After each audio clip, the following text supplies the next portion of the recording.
Muy buenos días, gracias por acompañarnos en un nuevo Facebook Live de la República.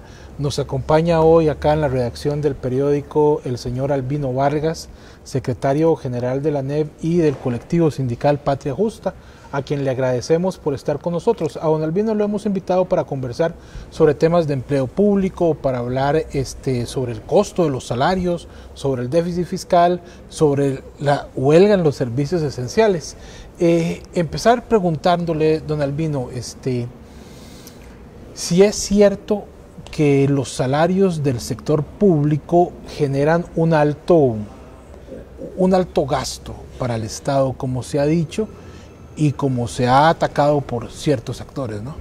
Bueno, don Esteban, muchísimas gracias a usted, a don Fred, al periódico La República por darnos esta brillante y extraordinaria oportunidad, y a todas las personas que nos hacen el honor de escucharnos un ratito.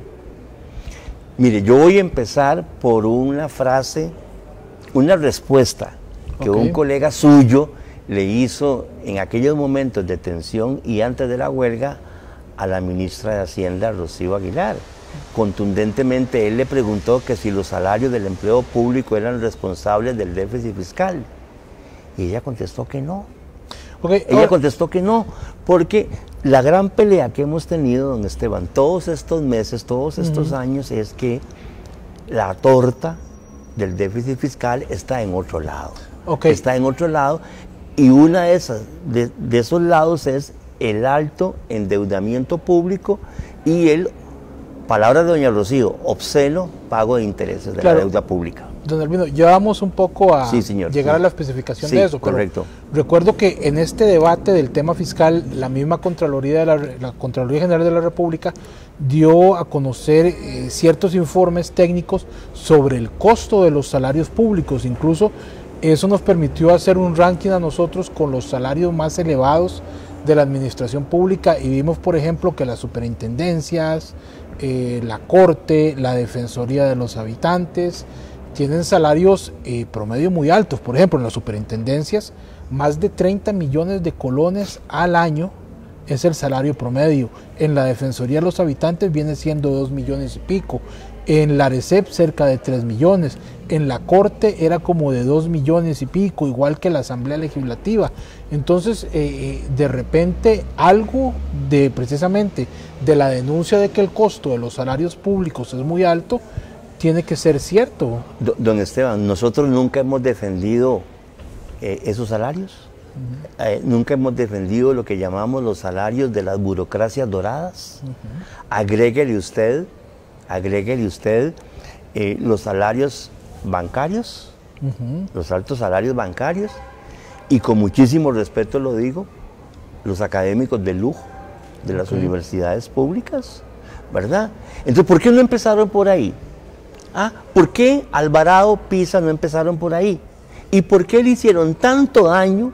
Porque yo he estado ahí, don Esteban, a los compañeros, peoncitos, trabajadores de campo, para darle un ejemplo, de la municipalidad de Naranjo, que ganaban semanalmente y que a rajatabla les comunica la administración, a partir del lunes ya no se les paga por semana, por quincena. Unos salarios que están incluso por debajo del mínimo de ley.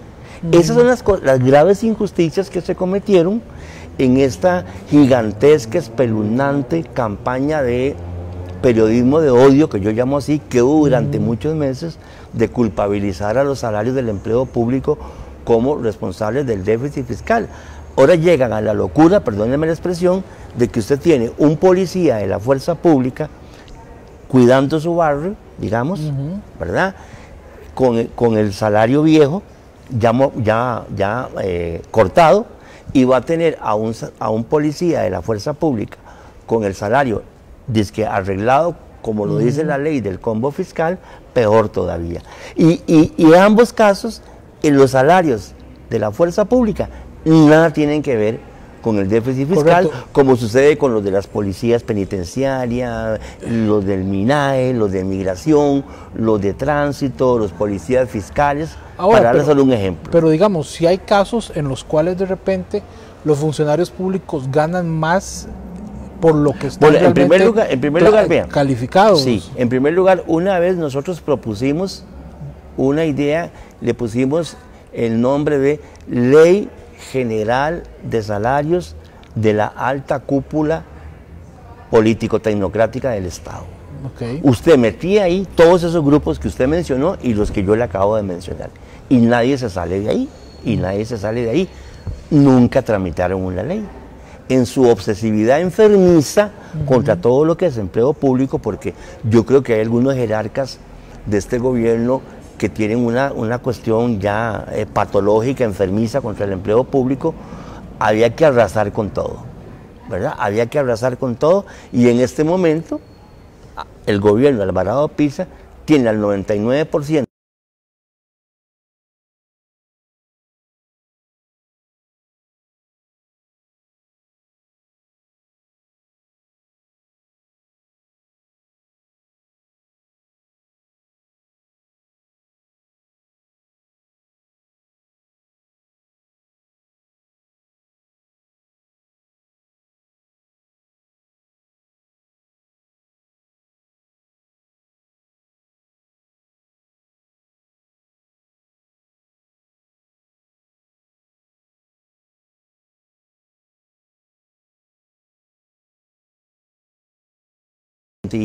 si todo es autoritarismo, la línea, como dice el Correcto. Entonces, usted nos dice, don Albino, que sí, efectivamente, hay salarios altos en la administración pública de altos jerarcas. Claro. Que eran los que había que revisar. Había que revisar, regular, ¿verdad? Enmendar. Pero no golpear a todos los trabajadores. a los trabajadores medios y a los trabajadores de bajo nivel salarial, por ejemplo.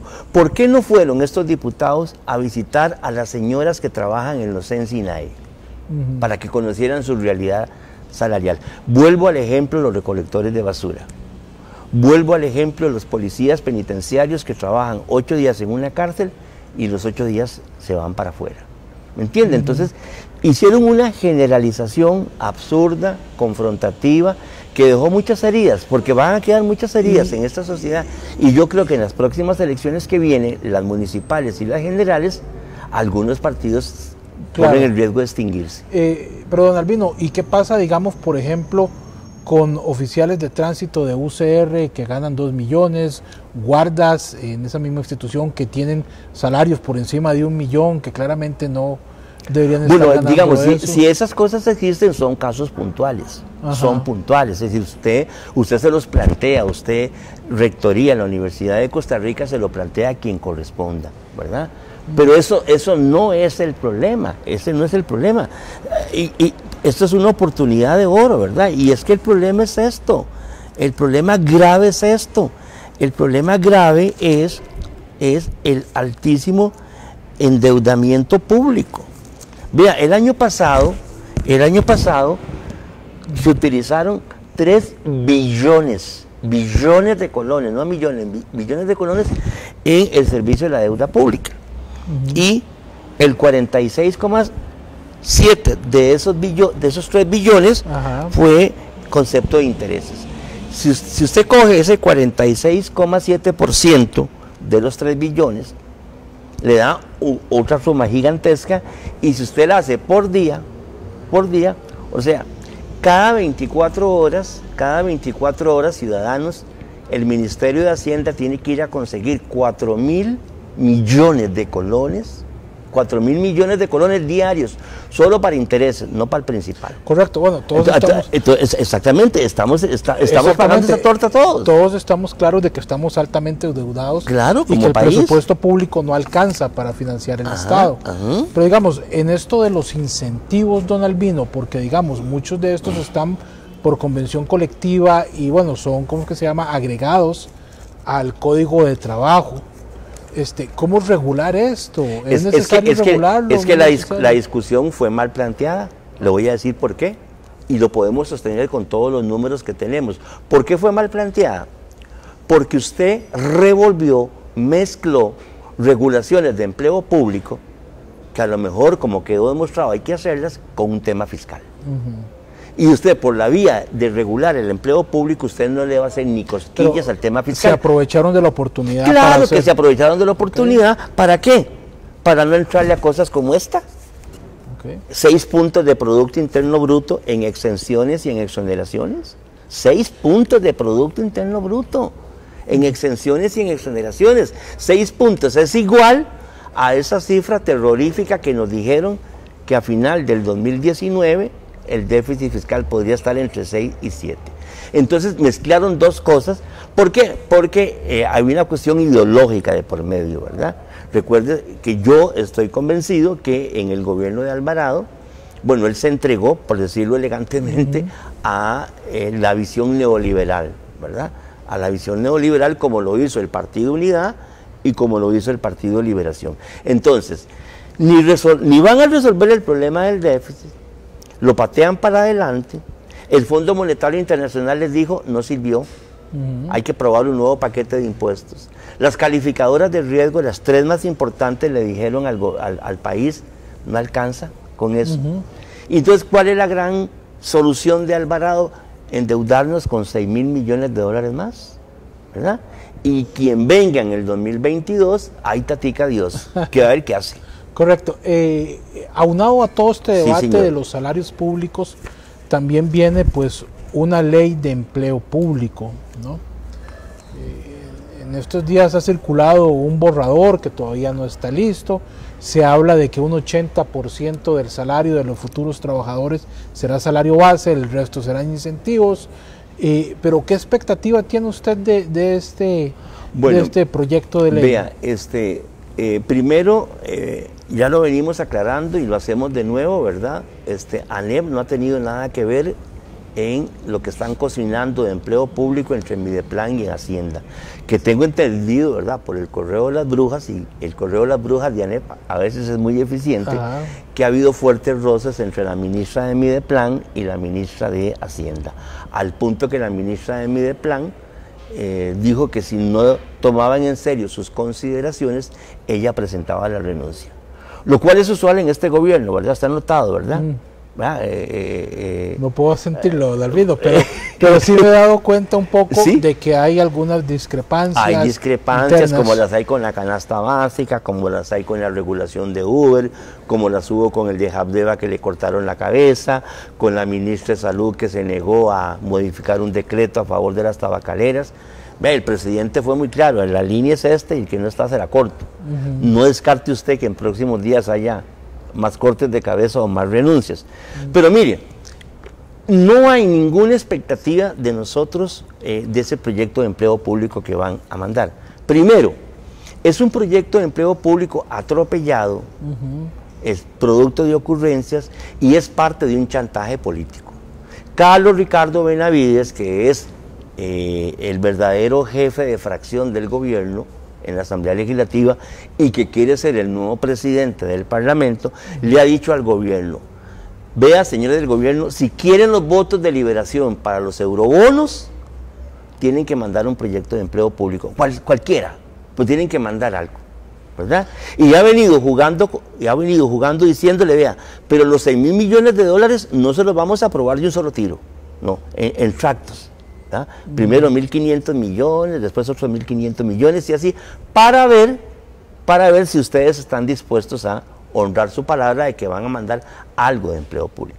Y lo que van a mandar algo de empleo público es lo que yo entiendo, lo que podemos ver, lleno de roces constitucionales, todo lo que es jurisprudencia a lo largo de décadas en materia de empleo público, lo mandan al cajón de la basura, precarizan el empleo público. Lo que sigue es la precarización del empleo público más de lo que ya está, ¿verdad? Entonces, para mí lo que quieren es un sector público lo más debilitado posible, lo más precarizado posible, lo más desestimulante para estar en él. ¿Ve cierre de instituciones? Sí, yo veo cierre de instituciones. Vea, aquí, si me es que los papelitos son una belleza, ¿verdad? Los papelitos hablan, ¿verdad? Y Mideplan tiene todas estas instituciones. 76 instituciones desconcentradas. Mideplan las tiene todas inventariadas, aquí están, ¿verdad? ¿Verdad? Creo que vienen cierres de instituciones. Lo que pasa es que no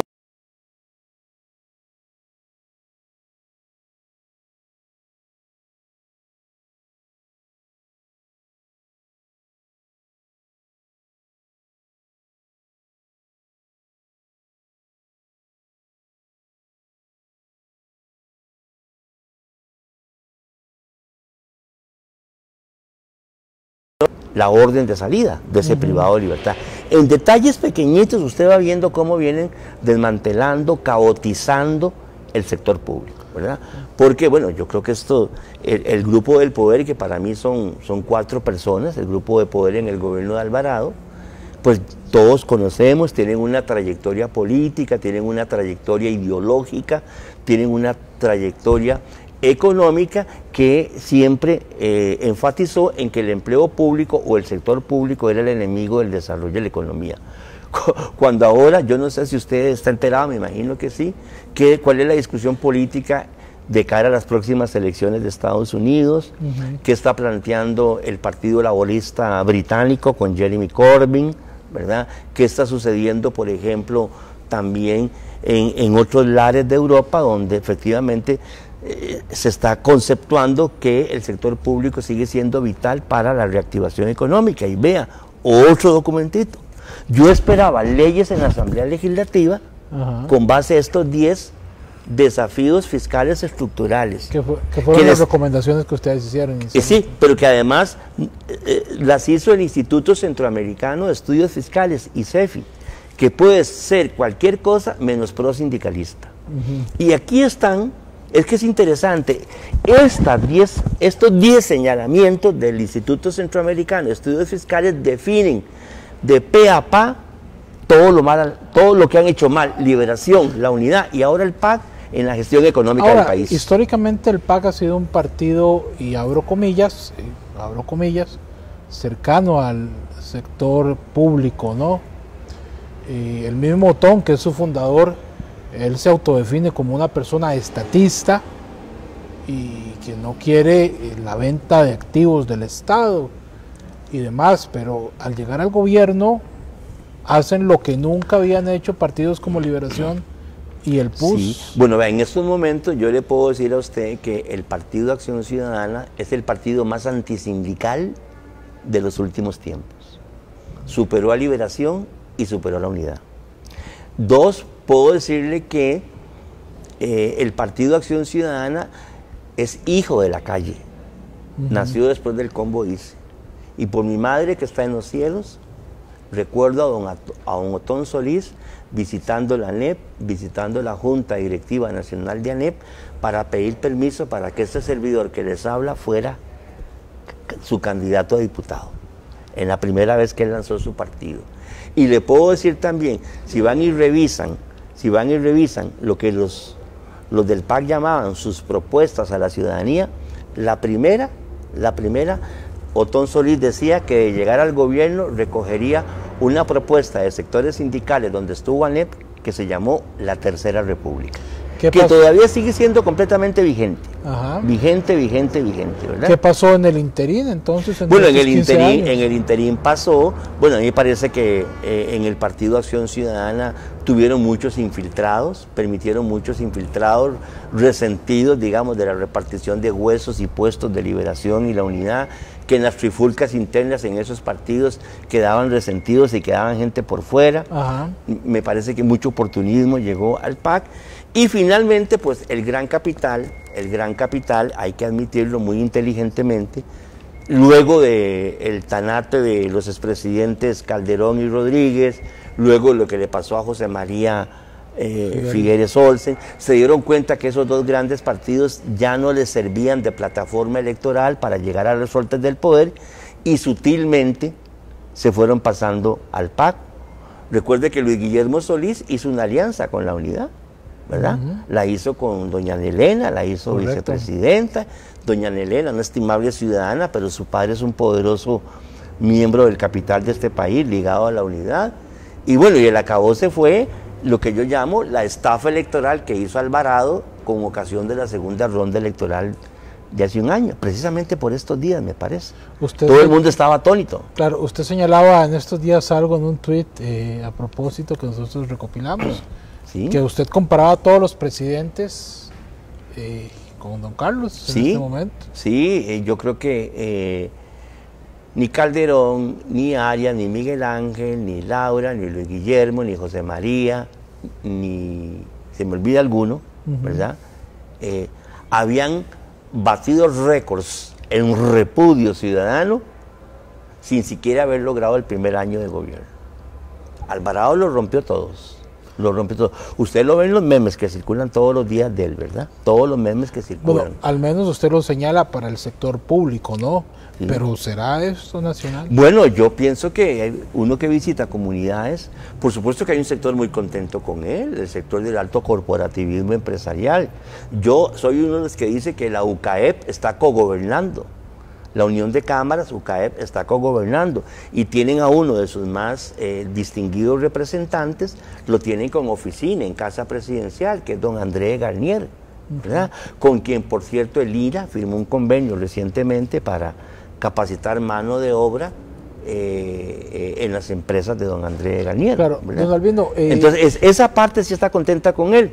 Y una parte del periodismo que no hace periodismo objetivo en mi criterio, sino que hace periodismo subjetivo, que también fueron grandes promotores de la campaña contra los empleados públicos.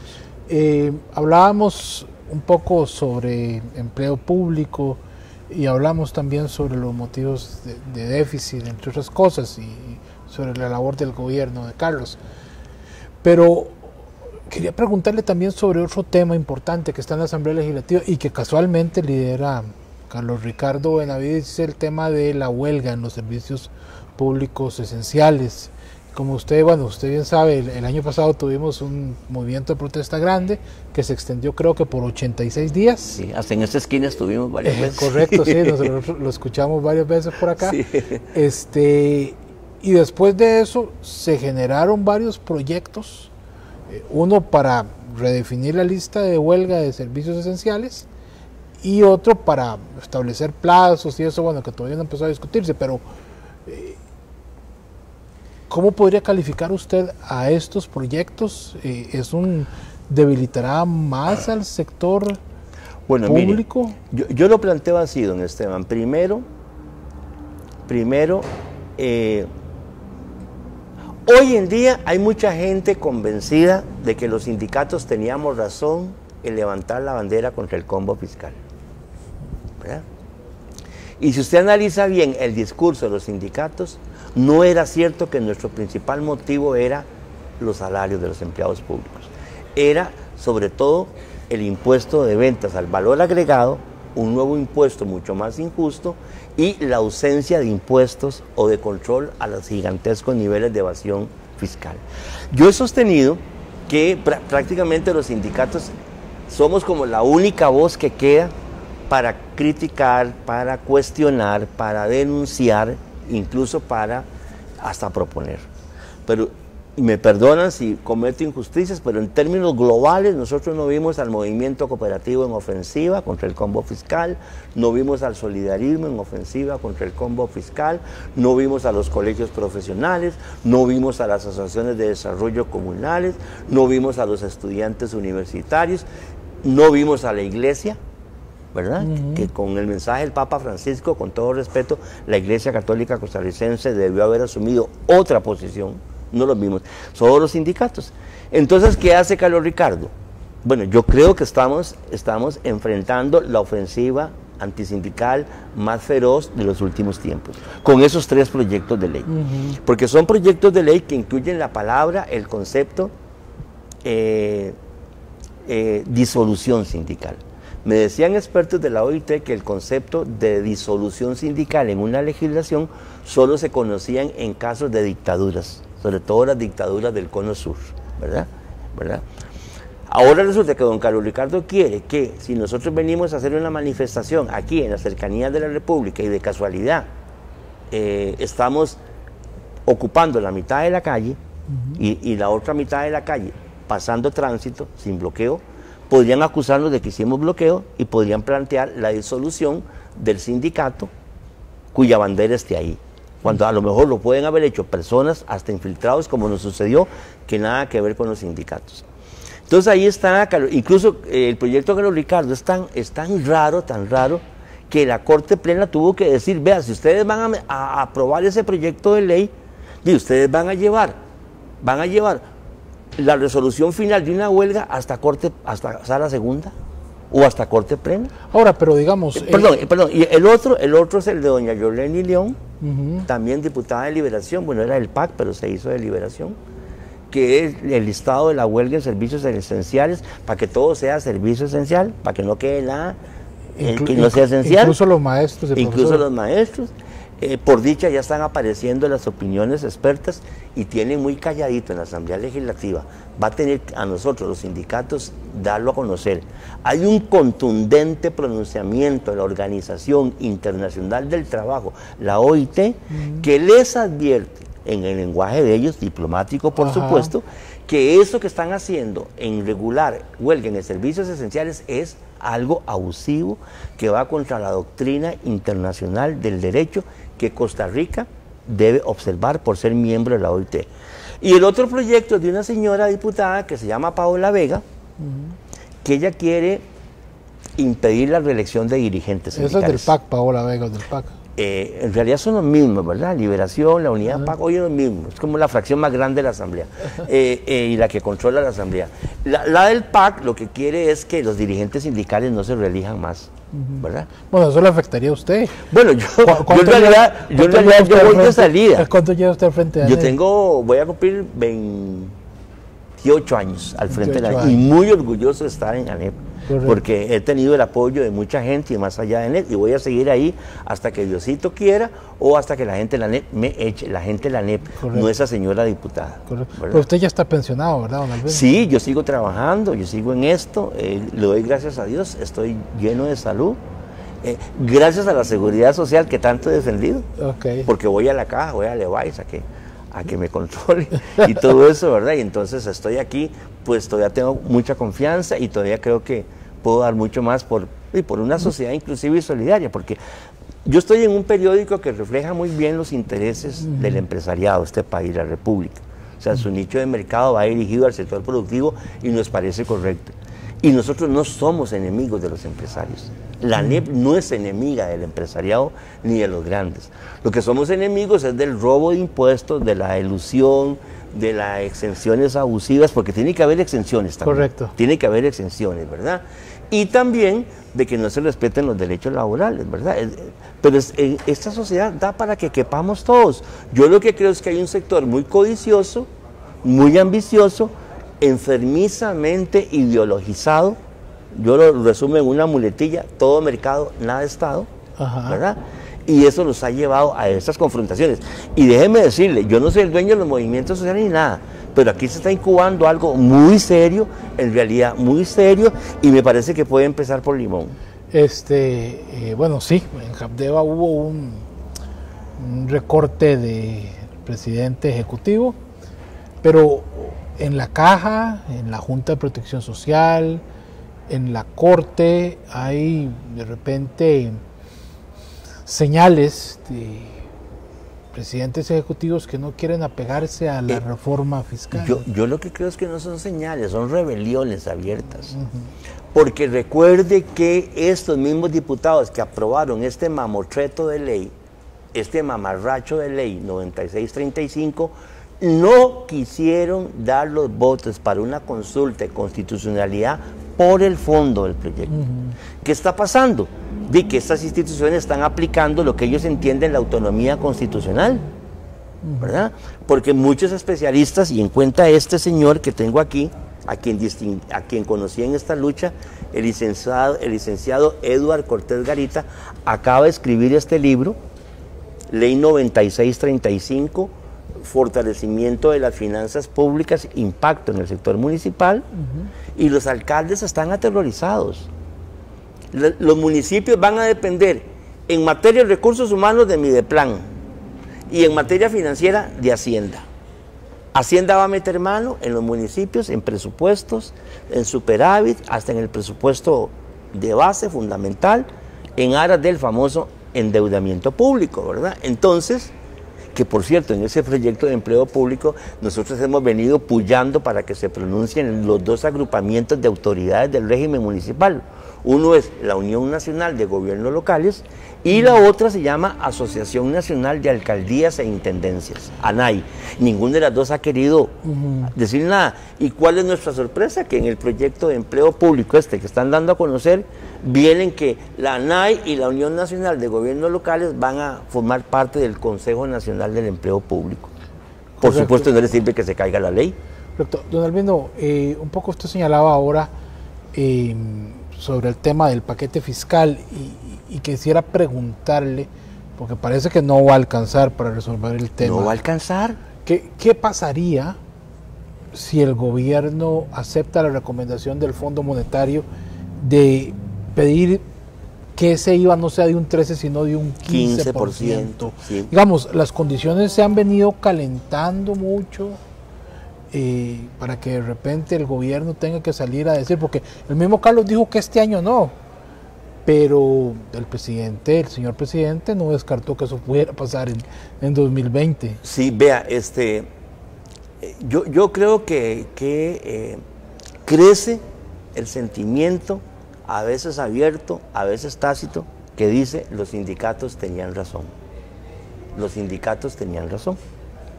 O sea, ya prácticamente no hay reajuste salarial. Entra el IVA, el desempleo crece o se precariza, ¿verdad? La exclusión social sigue aumentando. En muchas entidades públicas el deterioro de los servicios va a ir todavía más grave, ¿verdad? Yo le puedo contar a usted que muchos en SINAI hacen rifas para poder tener un poquito más de comida o más de leche para los chiquitos que llegan a los SINAI. Entonces yo creo que se va a calentar esto, eso se va a calentar. Yo creo que puede ocurrir, vamos a ver, puede ocurrir una especie de rebelión ciudadana abierta, digamos, sin dirección. El enojo puede hacer estallar a mucha gente, ¿verdad? A mucha gente, eso puede suceder. Puede suceder que el gobierno tenga que hacer una profunda reestructuración interna, ¿verdad? Y los paquistas o paxistas genuinos, que no están contaminados del neoliberalismo, también hagan lo suyo, porque uno sabe que hay 2 o 3 gobiernos, ¿verdad? El oficial, del cual Alvarado es como su relacionista público y el que controla los hilos de poder, y otros ministros y jerarcas que en lo privado se lo dicen a los dirigentes de ANEP. Esto que está pasando yo no estoy de acuerdo con eso. Me parece que también se va a profundizar la crisis de los partidos políticos. Revisen respetuosamente ustedes como medio de comunicación colectiva lo que está sucediendo en las alcaldías. En Goicoechea en este momento hay 19 candidaturas para alcalde. En San José va a haber igual número. O sea, en muchos cantones emergieron partidos en respuesta a. Qué interesante, en respuesta a lo que pasó, no proyectos políticos. Es como una reacción de defensa, es decir, Liberación nos traicionó, se fue para el Gran Capital, la Unidad nos apuñaló, se fue para el Gran Capital. Carlos Alvarado nos estafó electoralmente y se juntó con los neoliberales. ¿Qué queda? Bueno, los pequeños partidos, hasta los maestros, entiendo yo, están haciendo un partido político. ¿Verdad? Entonces viene una crisis política, viene un desencuentro, viene más confrontación social, viene más inestabilidad, viene más crimen organizado, creo yo. Un día de estos, hasta el periódico del Gran Capital, alarmado, sacó una noticia. Es que la supervisión bancaria está llamando la atención de que hay demasiada plata sucia en el sistema financiero y cada vez hay que preguntar más de dónde viene esa plata. Pues claro, el narco está metiendo dinero en economía costarricense, haciendo lo que no está haciendo la reactivación económica que recomienda el ICEFI, ¿verdad? Entonces, bien, yo veo, la esperanza es que tuviéramos los costarricenses la oportunidad de un gran diálogo social. Ahora en privado se lo decía a don Fred, que repito mi agradecimiento por habernos traído aquí, que la fantasía de un gran acuerdo que nosotros teníamos era con cuántos puntos de Producto Interno Bruto como déficit fiscal puede vivir la sociedad costarricense y con cuántos puntos de Producto Interno Bruto de déficit fiscal no podemos vivir. Si tenemos 7 y nos está aterrorizando o nos aterrorizan con la cifra de 7, bueno, digamos que hay que vivir con 3 e ir a buscar la solución de 4. Y si usted busca la solución de 4, usted tiene que ir a buscar 4 puntos a algún lado, ¿verdad? Habla usted de revisar exoneraciones. Claro, porque usted puede, fiscal. De acuerdo a este cuadrito, que nadie lo ha desmentido, en nuestra sociedad usted tiene casi 35 puntos de Producto Interno Bruto dando vueltas. No podemos revisar un poquito de aquí, un poquito de aquí, un poquito de aquí, un poquito de aquí, y hasta de empleo público, si usted quiere, un poquito, y juntamos los 4 que ocupamos para que no haya déficit, para que no sea 7, y empezamos a manejar cómo vivimos con el 3, que por sí toda la vida hemos vivido con déficit fiscal. Perfecto. Bueno, de esta forma finalizamos este Facebook Live. Le agradecemos de verdad, agradecido soy Vargas, yo y a ustedes que nos vieron. Su presencia. Muchas gracias por acompañarnos.